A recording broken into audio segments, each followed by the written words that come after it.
আইন অনুযায়ী কাজ করবেন, বারাকে থাকবেন, রাজনীতি করবেন না, রাজনীতির মধ্যে ইন্টারফিয়ার করবেন না। দিল্লির দাসত্ব কায়েম করবার জন্য, আওয়ামী লীগকে পুনর্বাসন করবার জন্য জাতীয় পার্টির উপরে সওয়ার হয়ে যেই নতুন আধিপত্যবাদের বিরুদ্ধে আপনারা পক্ষে দাঁড়িয়েছেন, বাংলাদেশের রাজনীতি রাষ্ট্রের বিপক্ষে দাঁড়িয়েছেন, 1400 শহীদের বিপক্ষে দাঁড়িয়েছেন, আপনাদের উপরে সেই মানীয় যৌথ বাহিনী এবং পুলিশ। বাংলাদেশে গণঅভ্যুত্থান হয়ে যাওয়ার পরও এত বড় দুঃসাহস এই বাহিনীগুলোর কোত্থেকে আসে? পুলিশের এত বড় সাহস কোত্থেকে আসে? সেনাবাহিনীর এত বড় সাহস কোত্থেকে আসে? তারা কি গত বছর কোন শিক্ষা নেয় নাই যে বাংলাদেশের জনগণ যারা জেগে উঠেছে, যারা এখনো প্রতিদিন এবং প্রতি রাতে এই দেশের স্বাধীনতা এবং সার্বভৌমত্বকে পাহারা দিচ্ছে, তারা যৌথ বাহিনীর ট্যাঙ্কের সামনে দাঁড়াবে? আপনারা যদি আমাদেরকে শত্রু বানান, আপনাদের সার্বভৌমত্বের পোশাক এই দেশের মানুষ কেড়ে নেবে, ছুঁড়ে ফেলে দেবে। এই সেনাবাহিনী, এই যৌথ বাহিনী, এই পুলিশ ট্যাক্সের টাকা দিয়ে পালবার করে দরকার নাই, এদেরকে প্যাকেট করে ভারতে পাঠায় দেন। দিল্লির গোলামদেরকে আমরা ট্যাক্স পেয়ারদের টাকায় পুষব না, ওদেরকে ভারতের কাপড় কিনে দেন, বিএসএফ এর পতাকা দিয়ে ওদের সাহসগুলোকে, ওদের শরীরটাকে মরায় দিল্লিতে পাঠায় দেন। আমরা আজাদির বাংলাদেশে কোন গোলামকে প্রজাতন্ত্রের কর্মচারী হিসেবে দেখতে চাই না। তাই আমাদের দাবি খুব পরিষ্কার। বাহিনীগুলোকে বলছি, পুলিশকে বলছি, যারা বাড়াবাড়ি করেছেন, ইতিমধ্যে প্রায় 24 ঘন্টা পার হতে চলেছে, কাউকে এখনো সাসপেন্ড করা হয় নাই, কাউকে চাকরিচ্যুত করা হয় নাই, কাউকে এখন পর্যন্ত ইনভেস্টিগেশন করবার জন্য কোন কমিটি তৈরি করা হয় নাই।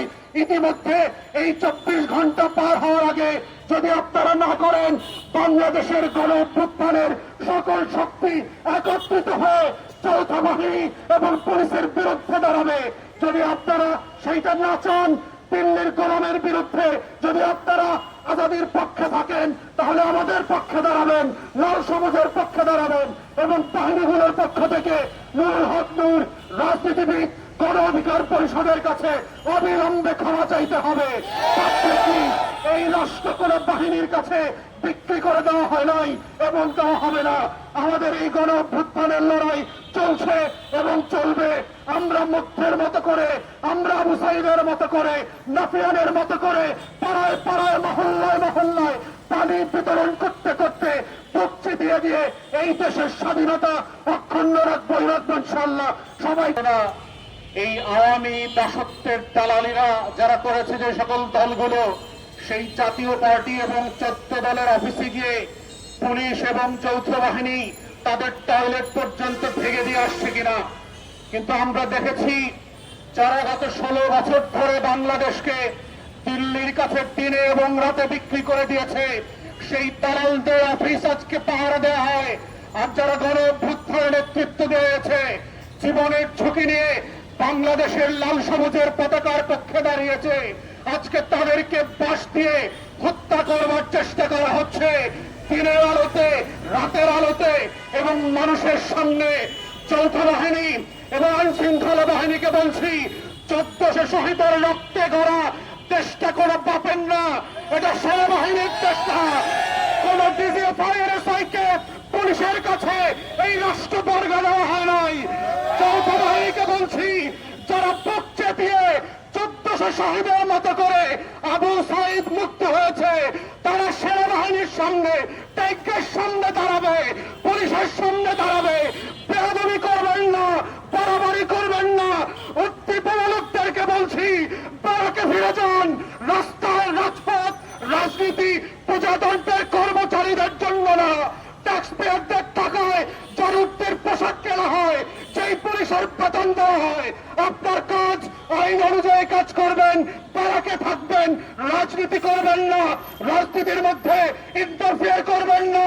দিল্লির দাসত্ব কায়েম করবার জন্য, আওয়ামী লীগকে পুনর্বাসন করবার জন্য জাতীয় পার্টির উপরে সওয়ার হয়ে যেই নতুন আধিপত্যবাদের বিরুদ্ধে আপনারা পক্ষে দাঁড়িয়েছেন, বাংলাদেশের রাজনীতি রাষ্ট্রের বিপক্ষে দাঁড়িয়েছেন, 1400 শহীদের বিপক্ষে দাঁড়িয়েছেন, আপনাদের উপরে সেই মানিও যৌথ বাহিনী এবং পুলিশ।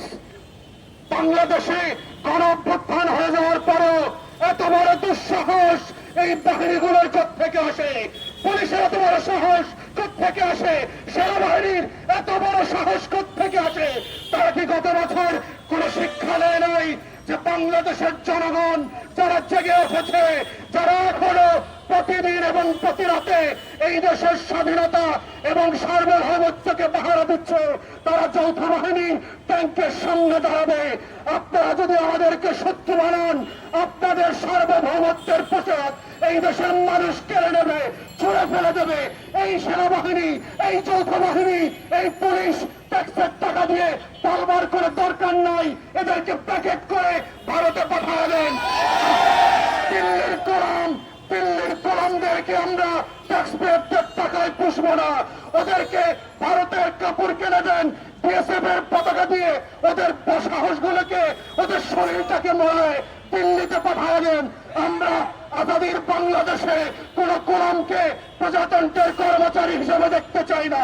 তাই আমাদের দাবি খুব পরিষ্কার। বাহিনীগুলোকে বলছি, পুলিশকে বলছি, যারা বাড়াবাড়ি করেছেন, ইতিমধ্যে প্রায় 24 ঘন্টা পার হতে চলেছে, কাউকে এখনো সাসপেন্ড করা হয় নাই, কাউকে চাকরিচ্যুত করা হয় নাই, কাউকে এখন পর্যন্ত ইনভেস্টিগেশন করবার জন্য কোন কমিটি তৈরি করা হয় নাই। ইতিমধ্যে এই 24 ঘন্টা পার হওয়ার আগে যদি আপনারা না করেন, বাংলাদেশের গণ অভ্যুত্থানের সকল শক্তি একত্রিত হয়ে যৌথ বাহিনী এবং পুলিশের বিরুদ্ধে দাঁড়াবে।